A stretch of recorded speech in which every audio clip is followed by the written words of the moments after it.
what it's like to be at a game week and know that you guys are playing someone else this weekend? It's very exciting. I mean, you go through camp for 3 weeks straight and you're hitting the same guy every play, and you're starting to know your tendencies and you're starting to know how you're going to hit him, so he starts playing you a little different. So knowing that we're being able to prepare for another team this week that's going to be a different guy lining up in front of us that we're going to be able to hit is very exciting. Coach Trent never lost a season opener on various teams he's coached, different schools and stuff. Why do you think that is? Because I mean, Coach Trino is a very intelligent football mind, and with that much time to prepare on one opponent, he's able to not only come up with a successful game plan and scheme, but perfect it. And I think that's something that we won't be disappointed in again this year. Have you noticed this? I mean, I know he's been your only coach, but I mean, have you noticed maybe just that he seems especially detail oriented compared to other Yes, coaches you would have definitely. imagined you would have had?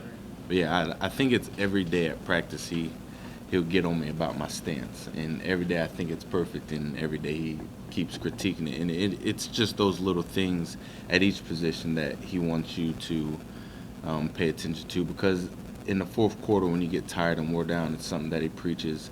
Those things are going to show up, and those things are going to win or lose you a game. So being very detail oriented is something that has made him successful and his team successful.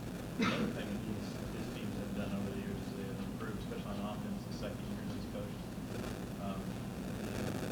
Anticipate that being why that. I would say it's because his offense is such a complex offense that in a year's time you do learn it, but you don't learn it to his extent. And now, with 2 years with it under our belts, we're still not at his extent, but we're able to learn it to a point where there's going to be dramatic changes, dramatic successes this year compared to last year.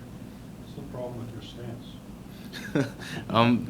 He just, depending on different plays, he'll want you either splitting the tackle or directly in the B gap, or want your feet closer, your feet wider. So it's things that the normal person's eye might notice, but to Coach Trino, it's night and day. Do you consider yourself a fullback or a running back or interchangeable? I do consider myself a running back, but I do understand that how Coach Trino wants to use me, that I am a hybrid. So there's times where I'll say, I'm a fullback. There's times I'll say I'm a running back. But at the end of the day, I do consider myself a running back.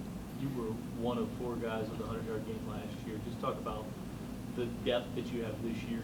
I mean, is it possible that you guys have 4 guys that are like that this year? Yeah, definitely. Corvin Lamb, he's recovering off a knee injury that had sidelined him for a significant amount of time during the season. And we have our new addition that you guys are very familiar with, Jeremy Smith. So I think we have a stable that can rival our stable last year with the loss of Michael Dyer and Dominique Brown.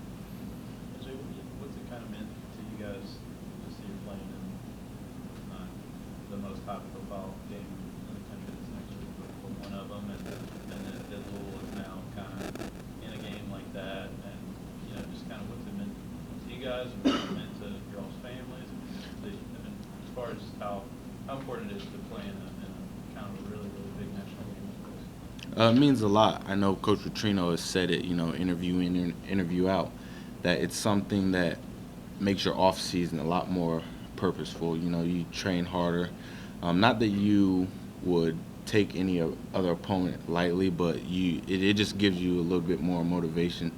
But as far as the game, it's something that not only a football program deserves, but the city of Louisville, the fans, that everyone deserves that's involved with Louisville athletics.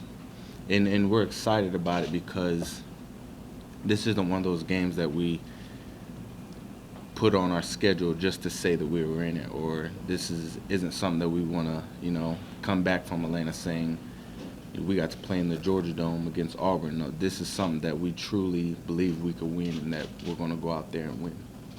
How important is pass protection, and how do you do that against the Auburn defensive line that's It's very important. You know, a lot of running backs don't see the field because of, you know, their ability or their lack of ability to pass protect, regardless of their abilities to run the ball. You always want your quarterback to feel safe in the pocket, to feel comfortable. You know, even if you do have good pass protecting, if he doesn't trust you, then, you know, it puts him on edge and, you know, it affects his play. So against a good defensive line like Auburn, you know, it's going to be something that we're going to have to focus in a lot. But Trino said the team will know who the quarterback is, but he's not going to announce it until the game. Is that, how do you do that? How do you keep 100 guys from telling folks? You keep 100 guys from not telling folks by being the only mind that knows it. I mean, even the players doesn't know it. You know, Coach Trino, I mean, he's probably got his coaching staff knows, but as far as players, you know, none of us know. You know, they all go out there and compete every day as if they are the starters. You know, and they're all giving starter production. So, you know, it makes us feel safe. You know, it lets us know that regardless of who is named the starter, that we've all had enough reps with him that, you know, we all feel comfortable when he is named the starter. Coaches say they have an idea of who might be starting at certain positions. Do you guys sort of get a sense out there on the field as well, who the guy could be at any given spot? You would think so, but not really, Okay. because Coach Trino, I'm sure he mentioned it, he opens up competition until the day of. So, you know, we'll go through this week, and there's still going to be high levels of competition at the offensive line, the running back, the quarterback, just all positions. So, you know, you may have a feel, but no one truly knows but Coach Trino. How have you seen the line progress in fall camp? There's a lot of guys battling for 5 spots. Yeah, they've, you know, I've said it before, it's definitely night and day.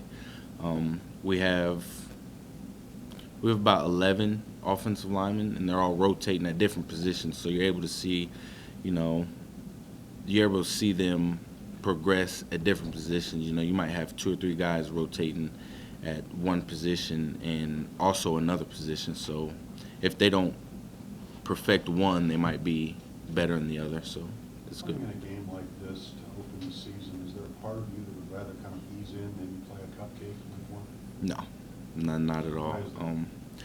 I think, you know, it's true for all athletes that we want to push ourselves to the point where, you know, you can only measure yourself by, you know, who you play. And if you want to be the best, you got to play the best. That's our mindset going into the game.